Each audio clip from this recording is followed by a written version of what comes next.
Yo, what's good, YouTube? This is Jay from TNJ, and welcome to the Indianapolis Arrows franchise.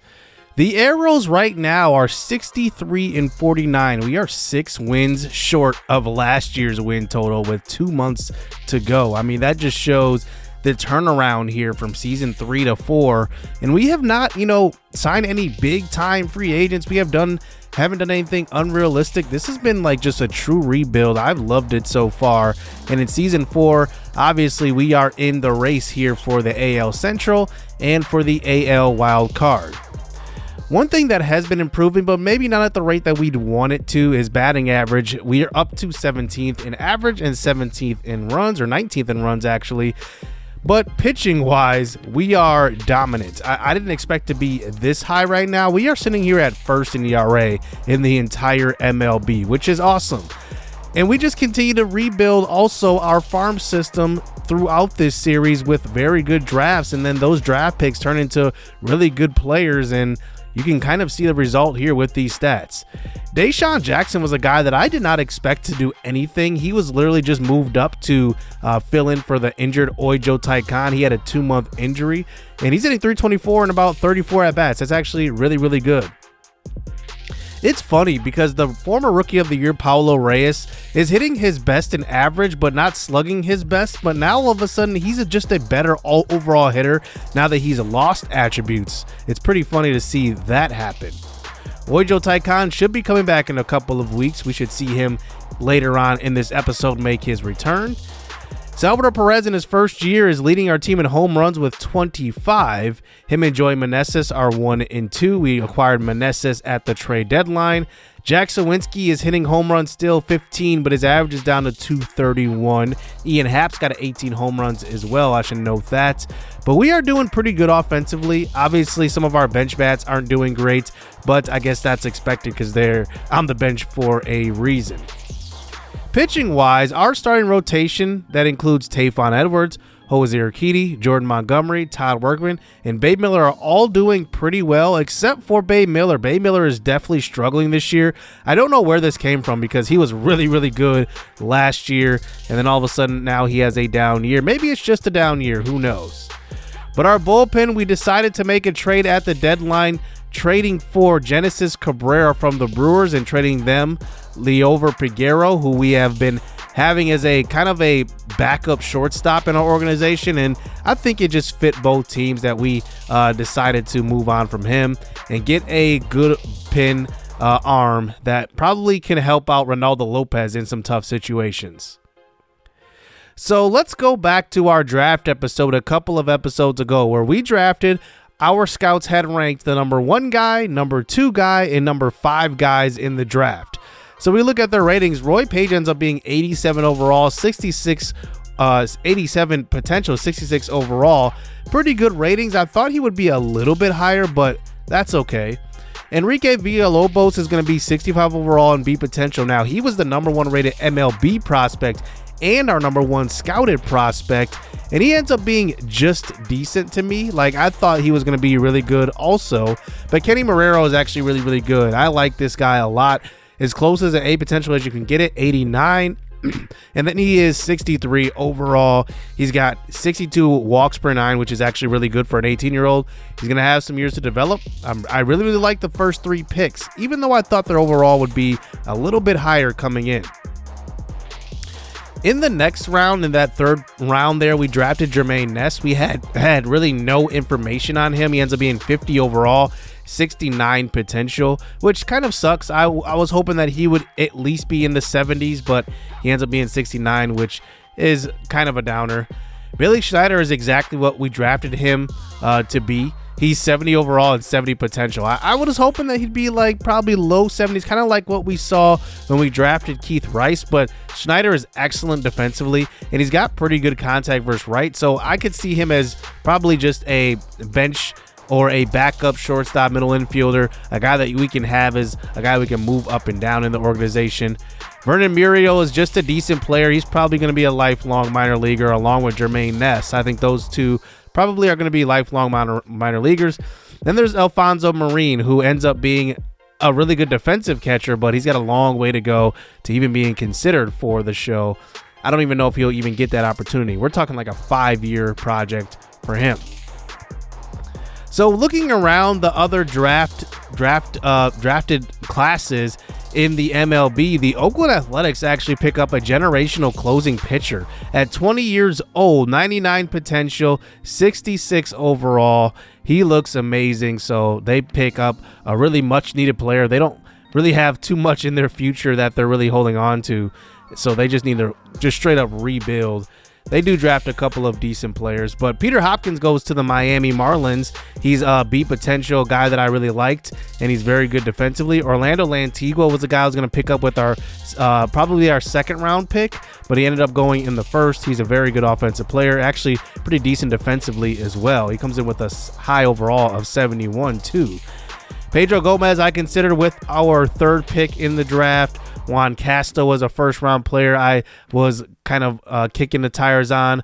But the number 1 overall pick in the draft is Ken Wallace, and he is going to be the first generational 18-year-old prospect in this entire series. He goes number 1 overall to the Orioles.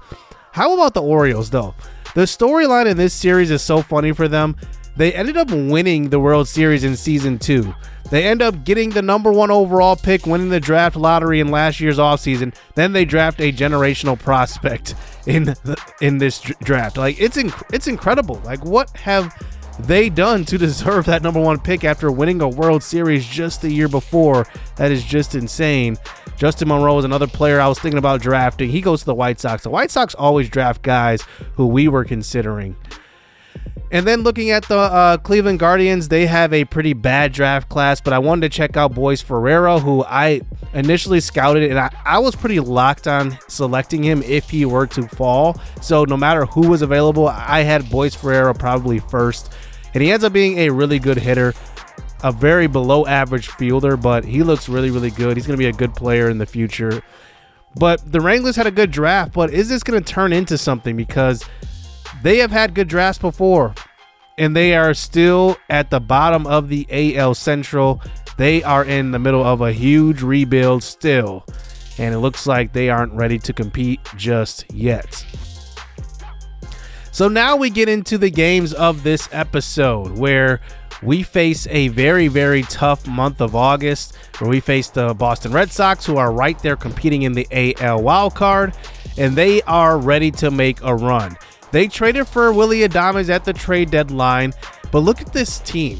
They have Trevor Story leading off. They signed Brendan Rodgers, Juan Soto, Jock Peterson, and Trace Thompson in free agency, along with Tyler O'Neill in center field. This is a completely bought team in free agency from the last 2 seasons. They have 1 or 2 guys, Trevor Story and Tristan Casas is the only 2 guys that I think that are there from the original Boston Red Sox team. So here we go. We play them in a 4-game set, and we know they signed Juan Soto. Look at the numbers last year. He hit .334, had an OPS of over 1,000. He was amazing. He hits in the 3 spot. He hits one well to right field. That one gets all the way to the wall. Verdugo fields it. There's going to be a double here with 2 outs facing Todd Workman, who was probably last year our second best pitcher, maybe third best pitcher. But now he's just assumed that 3 spot in the rotation. Now that Babe Miller is not pitching well and Tayfon Edwards is doing decent. But here's a hit up the middle, Jock Peterson. But the throw home, Pat Washington.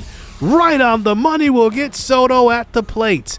Ojo Taikan went out with injury, but we did not drop off defensively because Pat Washington is excellent. He's got good speed. He's got an excellent arm in center field. And that throw is absolutely perfect. He is filled in quite nicely. So we saved the run there in the first inning as we face Seth Corey on the mound here for Boston. He only has 3 starts this year. Maybe we can take advantage of that inexperience. So here is Ray Gonzalez hitting in that leadoff spot this game. He hits a fly ball to center field, and that will be the first out of the inning. Ray Gonzalez hits at the top of the lineup versus left-handed pitchers because he has great vision, and his contact versus left is like 87, like something ridiculous. But they do get the 1-2-3 inning versus the Arrows.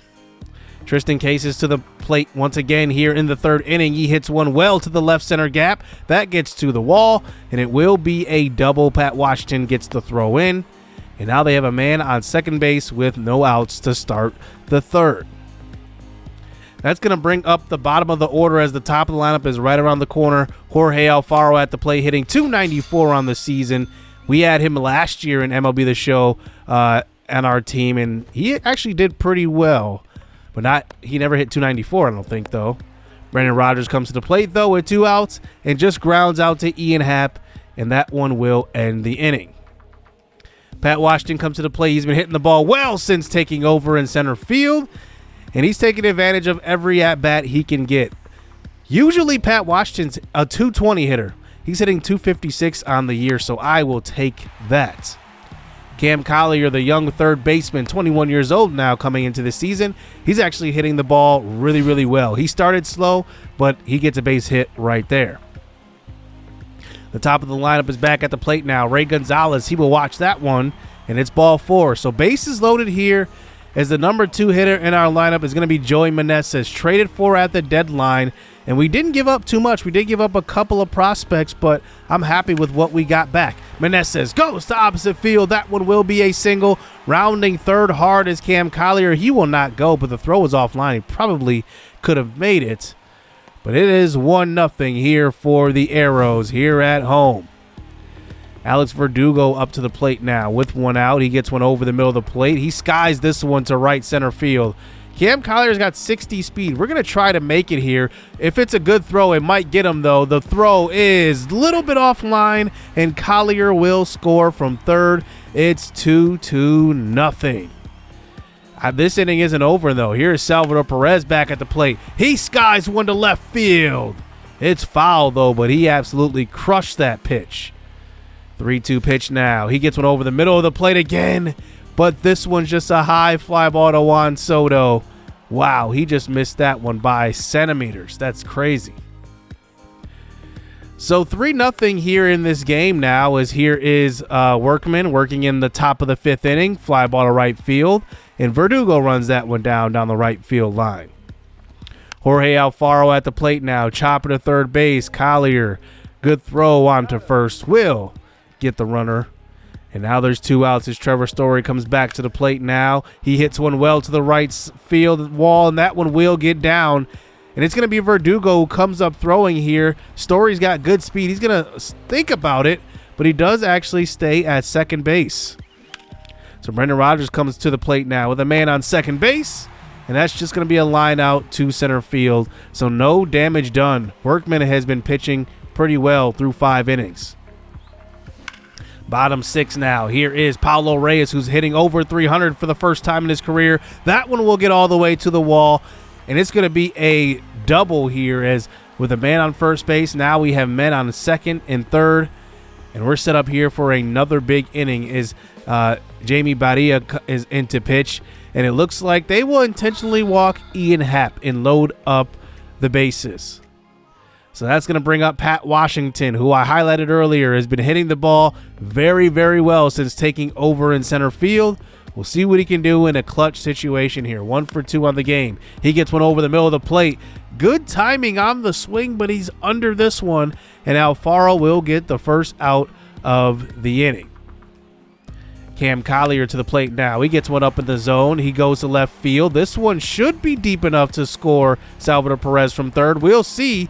He's on his horse, though. He's got to make it here. It's a long throw, and he does score. It is 4-0 here in the bottom of the 6th inning. As now we bring in Seth Beer off of the bench to pinch hit. We'll see if he can come through. He has had a limited role this year, but he has at least stayed at the MLB level. But this time he will fly out to left field. So here we go with the 4-0 lead here in the top of the 7th inning. Willy Adames, who they just traded for at the deadline from the Oakland Athletics, chopper to third, throwing it on to first, and that will be the first out of this inning. Tyler O'Neill, who they signed in free agency last offseason. This is going to be a ground ball up the middle, but O'Neill has 96 speed. He will easily beat that one out. And Todd Workman has pitched quite the game so far. 122 pitches, and we've seen enough. What a great outing from him. Hopefully we can get him the win today. But Workman, he's really been impressing me so far in this series.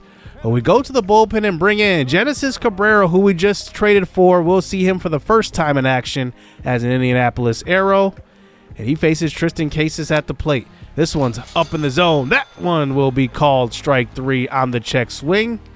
And now there's 2 outs in this inning as that brings up Jorge Alfaro to the plate. He swings and turns on one. This one's to the gap, and it will get to the wall. O'Neill at 96 speed will score easily, and Boston will have their first run of the game.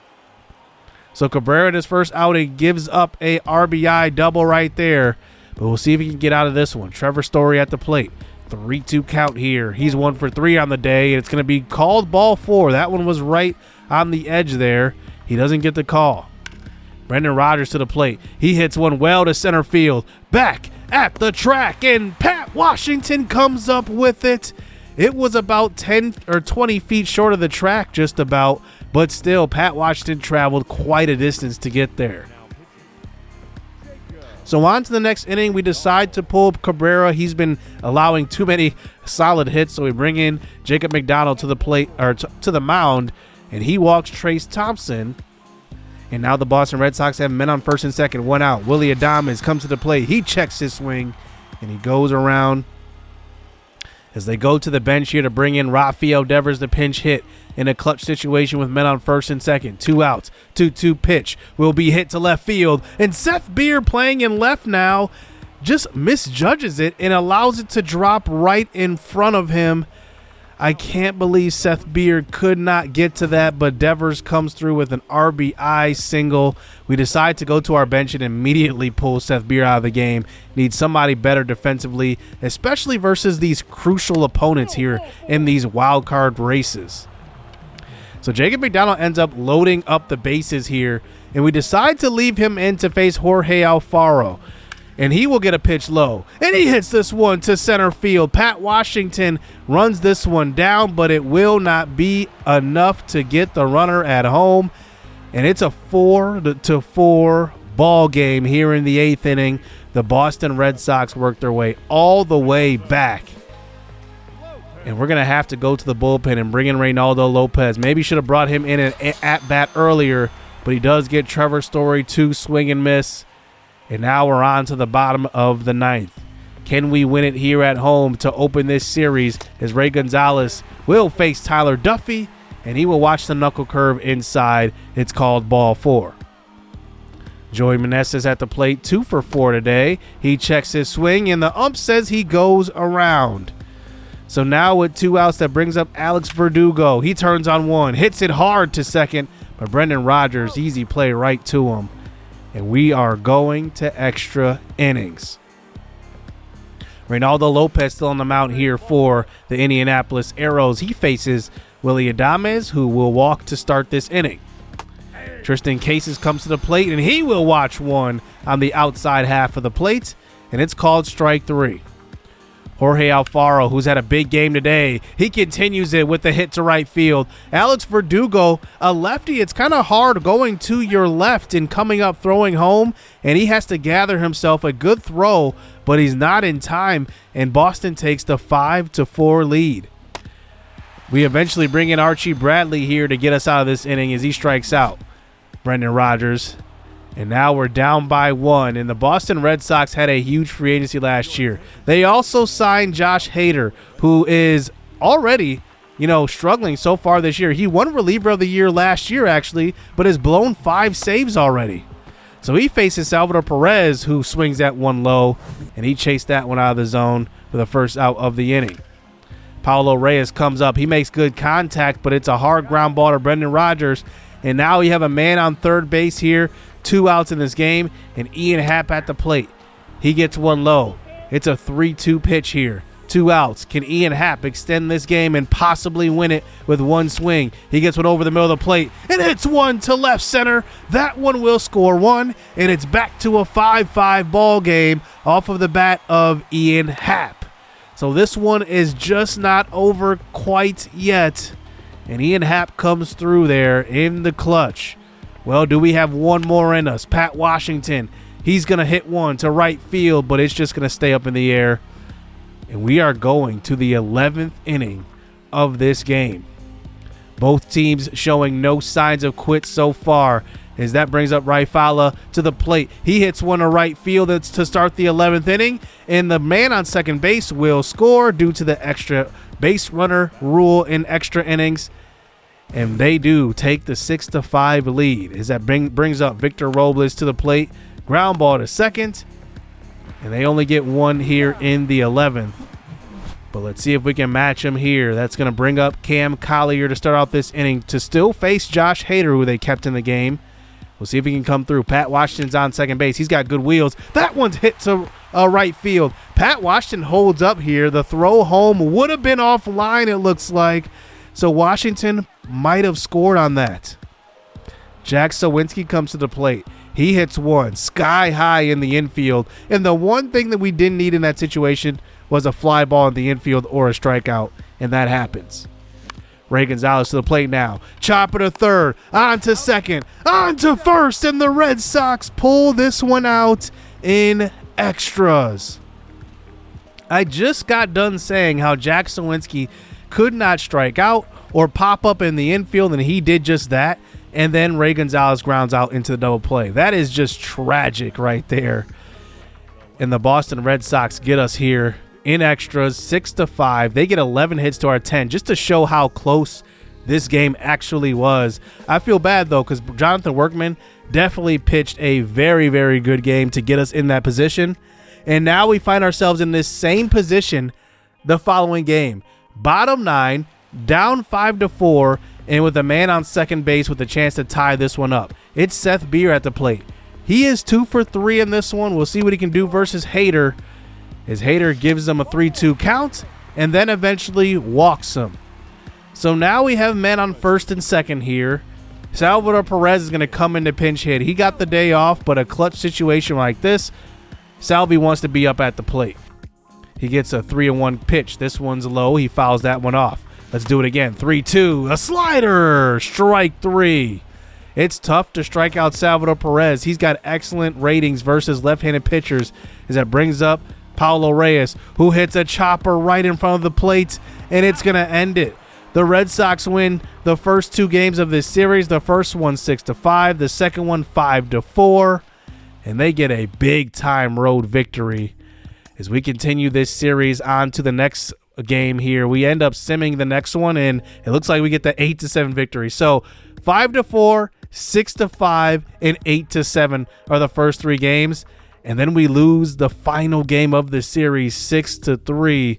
So we drop 3 of 4 at home versus the Red Sox. They do their job. So we move on here to the next series where we face the Baltimore Orioles, who just got done drafting the first generational prospect of the series. They already have a World Series so far in this franchise. They are doing really well. Fly ball to center field now with 2 outs. That's going to bring up the final hitter of the game, Jack Sawinski. Can he come through and break up the save opportunity for Felix Bautista? And that one will be turned on. Jack Sawinski back at the wall. Home run.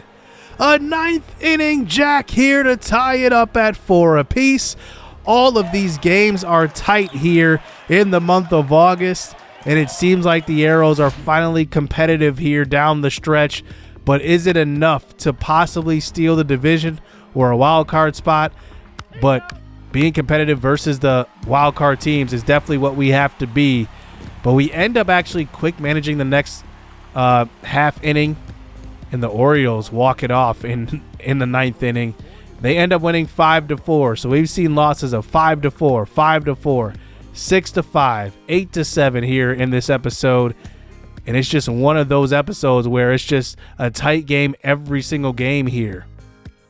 So we end up dropping 2 of 3. We end up winning the second game versus Baltimore 2-0. Then we played the Pittsburgh in a 2-game set where we actually blew them out in this one 11-1. How about the big game from Ian Happ? He went 5 for 6. For some reason, the CPU, when we sim games, they love to hit Ian Happ in that leadoff spot. I love it too, but I just think that we have better leadoff options. But I decided to eventually move him back to leadoff spot permanently right here in this stretch of games. But then we get some good news. Ojo Taikan is fresh off of the injury list now. He is ready to go. So as his rehab assignment, what I'm going to do is I'm going to assign him to AAA, get him some at-bats. Remember last year when we moved him down, he absolutely tore it up at AAA. I'm hoping that that happens so he has a hot bat coming back to the majors. But I do not want him to start out cold because he does have the snowflake right now. So I'm going to move him to AAA to get him some at-bats first, and then hopefully he'll come up and be regular or have the flame next to him, which will signify that he's a hot hitter. So we will see what, the first at-bats of Ojo Taikan's return. He has been a fan favorite here in this series because of the journey that he's had so far. He was a low-rated prospect when he started out. Then all of a sudden he just took it by storm and has not looked back. And he has been our starting center fielder. And I've been very, very happy with him. So here he gets one up in the zone. Ojo Taikan has sneaky power. This one actually is just going to be a fly ball, but he hits the ball extremely hard whenever he makes contact, and I really, really like what he brings to the table. 0 for 1 here, but here's a little rusty. Inside changeup. This one's popped behind the plate, and it will be a 0 for 2 days so far for Ojo, as that brings us to his third at-bat here, still facing Ricky Tideman on the mound here. And he does get on base for the first time here in the 7th inning. So he is a 1 for 3 as far as getting on base. And now his final at-bat here in the 9th inning. He gets one up in the zone, but just pops this one up to short center field. Looks like actually deep infield there. And that one will be a fly ball, but we do end up getting the victory here versus our opponents here at AAA. But I just wanted to see Ojo Taikan back. It's definitely a good feeling because I was definitely worried about just making a run here and not having enough depth, and I'm glad we got him back here in center field. So it's going to be a pretty good stretch for him. I think I'm going to get him some at-bats quite a bit, and I'm going to ease him back into the starting role. I do think that Pat Washington's playing well, but Ojo definitely made an impact that maybe Pat Washington couldn't make. Well, coincidentally, Pat Washington gets hurt for 1 to 2 weeks, so he actually goes to the 10-day DL. So that actually propels us to bring Ojo Taikan up right away. So he's going to have about, 10 to 15 at-bats at AAA, and then he comes right back down. Up to the major league level. Well, he will have a tough task versus Corbin Burns, but he's at 11 at-bats, 273. He's got 3 RBIs, 3 runs. I think that's good enough of a sample size to get him ready. And we got rid of that snowflake, so that's a good sign. And he's hitting 262. He was having a pretty good year, so we'll see what he can do in his return to the majors versus the Red Sox. But first, we start out in the top of the first inning. Here's Ian Happ. And I highlighted that the CPU moved him up to the leadoff spot, and then we decided to do it. And it's paying off. He goes deep to left field to start out this game, and it's 1-0. What a tone setter that Ian Happ is here for the Arrows. And one thing that I have not liked about him is that he doesn't have great speed. He doesn't swipe bags. That's his one downfall. But besides that, he is an excellent leadoff hitter.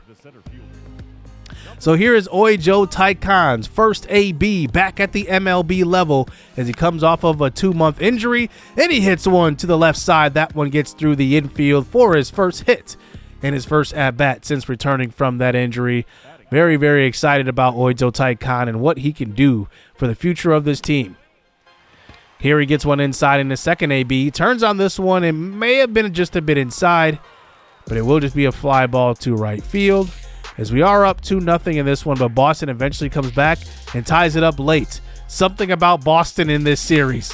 As Ojo hits one hard up the middle, but a nice play by Tyler Duffy will get the out. And we move on to the 9th inning, where the Red Sox actually move on and walk it off again.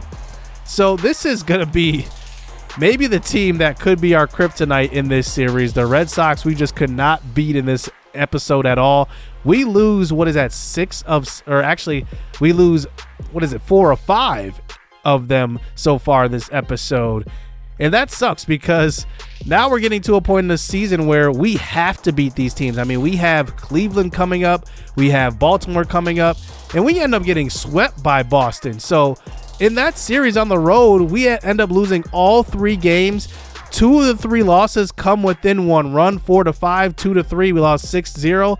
And now we face Cleveland on the road. We face Baltimore at home. And then we face Cleveland once again at home. So to end our season, really, we're going to have to play the top wild card teams here in the AL, including the Guardians, who are right now in first place. They are on a 2-game losing streak, though. So they are kind of helping us out a little bit. But we are 2 games behind. So since we play them 6 of the last 9 games, this could definitely swing the momentum here in the Central and maybe propel us to make a run at the AL Central title. So next episode, I want to focus on those 6 games and see where we end up, and then we'll have one more episode to end season 4, and hopefully we'll be in the playoffs. Hit subscribe, hit that like button. Hope you guys enjoyed this episode. Stay tuned. Let's get it. Let's go. I've been there, done it, seen it. Boy, all that like Keenan. Still got crack, they fiendin'. Flow still hot like Phoenix. Shine so bright, I'm gleaming. This off top, I'm tweaking. Fresh out the rat like Neiman. And I'm still trying to fight my demons. Cause we all gotta act like Tina. That's why I gotta ride with the Nina. Outside, it's a war going on.